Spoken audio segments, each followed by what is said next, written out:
Hello and welcome to the Queber channel. I am Jason, your host. My brain broke last night. I was at Munchies doing my normal thing, open mic, doing the pre-show, and someone got on stage who, according to my brain, wasn't supposed to be there. He wasn't a member of staff. He shouldn't have been on stage at that time, but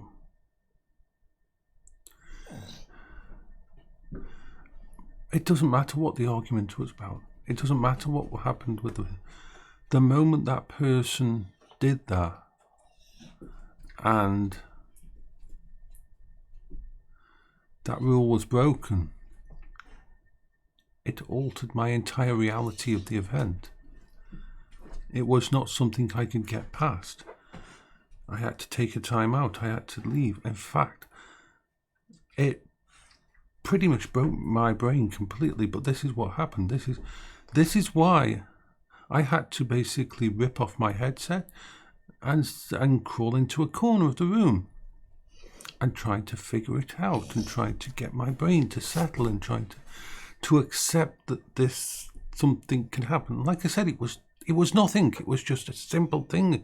It wasn't a big thing. It wasn't a major thing. But my reality of the event was changed. And this is what people don't understand when they see me like this, doing all this kind of thing and everything's working fine and no problems and that. They don't actually see if things go wrong. And this is why the outside world doesn't fit me. Because events like that happen all the time. The events that can't be, my brain can't compute. And it is basically like, does not compute. And my brain just breaks. And I have to crawl into a corner. Thankfully, because of the way I have my safe room and everything set up, and all my coping strategies and everything freaking else set up, it doesn't happen often. But in the world out there, I'd be scriffled. I really would, because it just happens all the time. And this is the thing. When I came back, I did a little talk about it. Because when I came back and I saw everyone, and I realised that, one of the main reasons I talk about all the mental health stuff and stuff that I deal with isn't because I'm special, because I'm not. It's because I want other people to know that they're not alone. They might be dealing with anxiety, panic attacks. They might be a lot of people who try to get on stage, deal with panic attacks, deal with anxiety, deal with this kind of situation to a lesser or greater degree. And if I can let them know that it's okay, that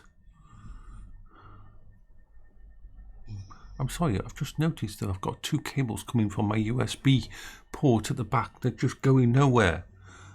I don't know why they've been plugged in or what they're for, but I obviously connected them and then never used them for what they were supposed to be used. And now they're bothering me because they're just sitting there, and I'm like, why is that cable there? Yes, this happens as well. Even that is like a little reality altering event that I'm going to have to deal with in a few seconds. But yeah, I'm constantly have people contact me, friends and saying thank you for putting this out there, for letting people know what it can be like. Because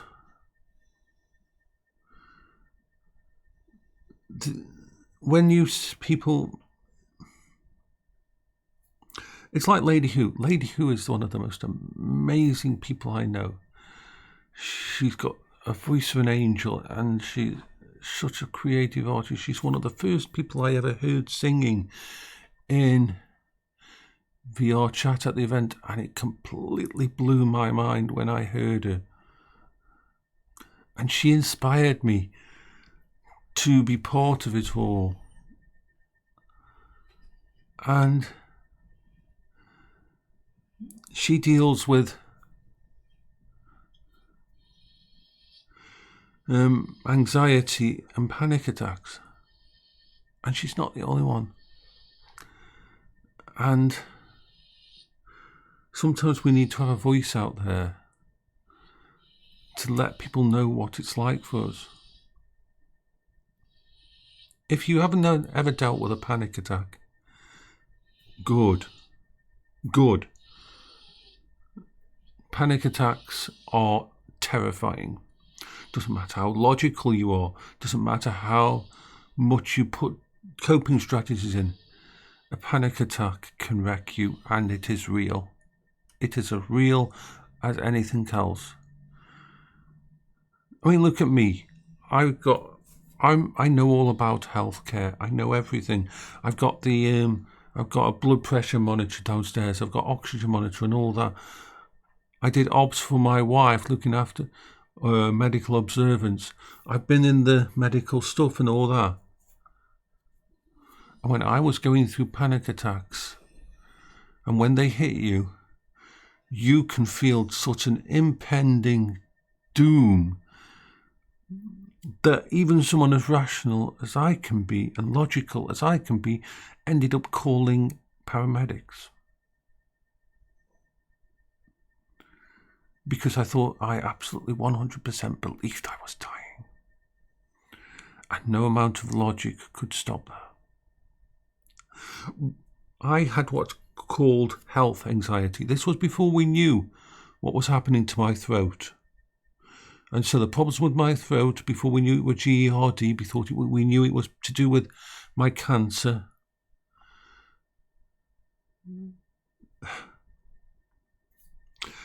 I didn't know. And so my brain was going to all the bad places. And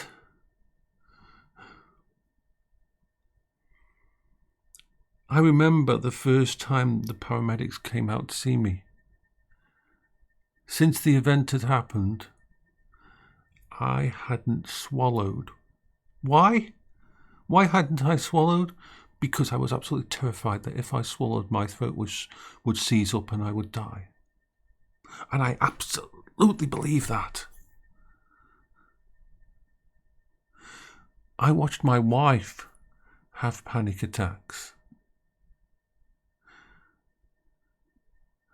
I watched her shake so hard in bed due to these panic attacks that it caused actual bruising. Panic attacks can alter your entire body, can cause reactions that are real, can cause health problems. Then it's not fun. And so when I talk about the way my brain breaks when things happen and I have to run away, I have to remove myself from that situation, the automatic reaction of people in that situation who care about you is, come back, come back, come back, come back. We don't want you to go. We don't want you to go. I can't. I need to go somewhere. I need to retreat to a safe space. I need to remove myself from the situation and then try to come back. I literally sat in the corner there. I had the door shut.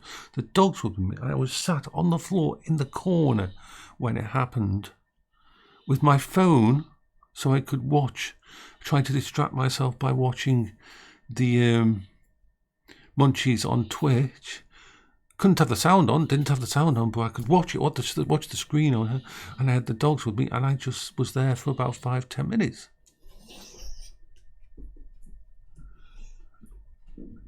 That's what I dealt with. But panic attacks and that can range from you'll end up in the ER you'll shut down. And it doesn't matter how talented you are. It doesn't matter how brilliant you are, how amazing you are. When you get up on that stage, you can be, when you do anything, it doesn't have to be a stage or anything that kicks you in.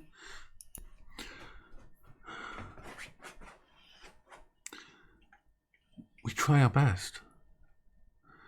And I talk about this stuff because it's too easy to overlook it.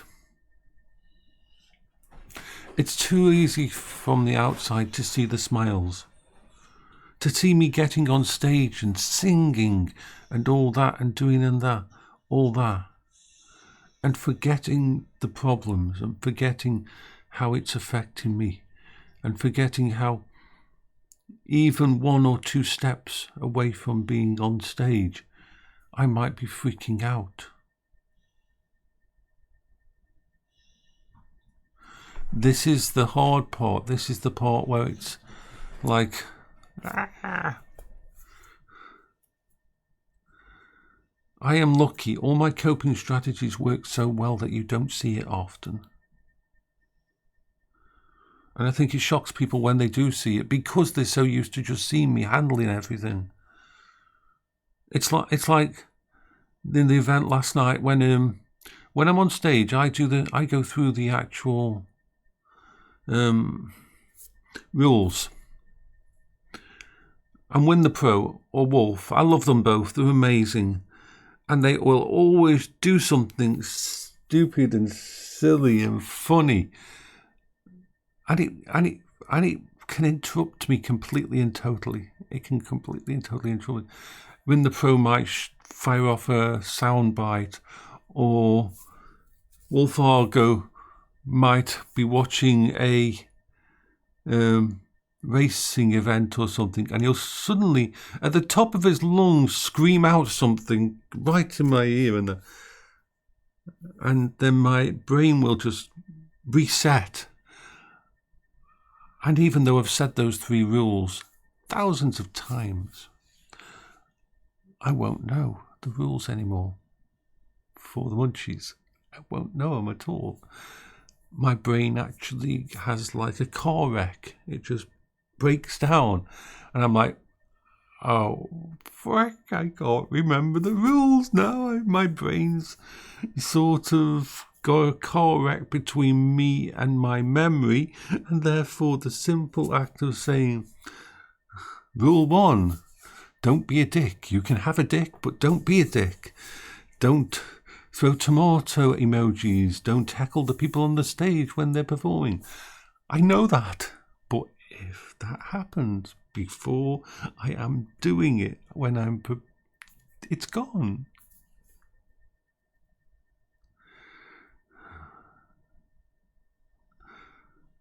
I'm not the only one who deals with this kind of thing.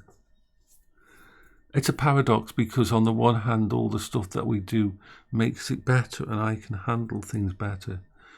But that means it's easier to overlook the fact that I don't have any plan.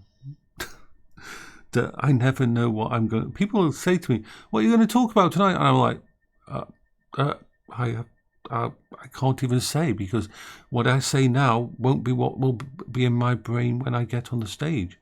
I am literally in the moment. I will talk about whatever comes to mind at that moment. There is absolutely no plan. Never is for anything I do. When I got on in front of the camera this morning and pressed the button and pressed the play button on there, I didn't have a plan.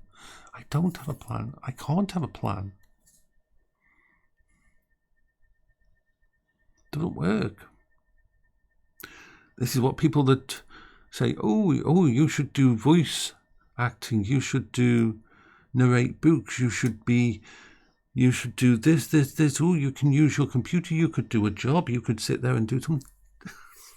Oh, freaking hell.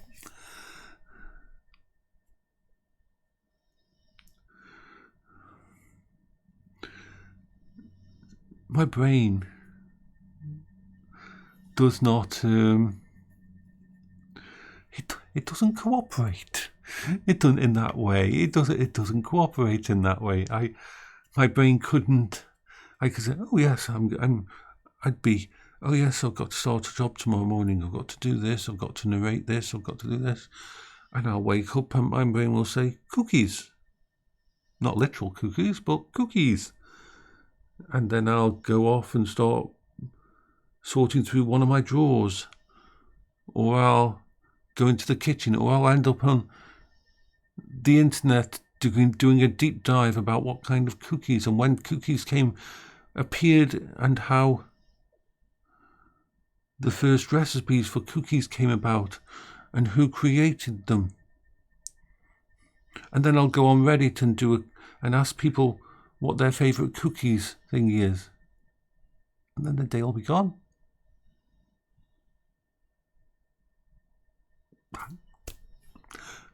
How can you go to work with something like that? How can you even focus on something like that? This is the situation I face every day. My life is, I have to have coping strategies for everything in my life. And cookies. This is Jason for the Quiver channel. I hope you are having a wonderful day.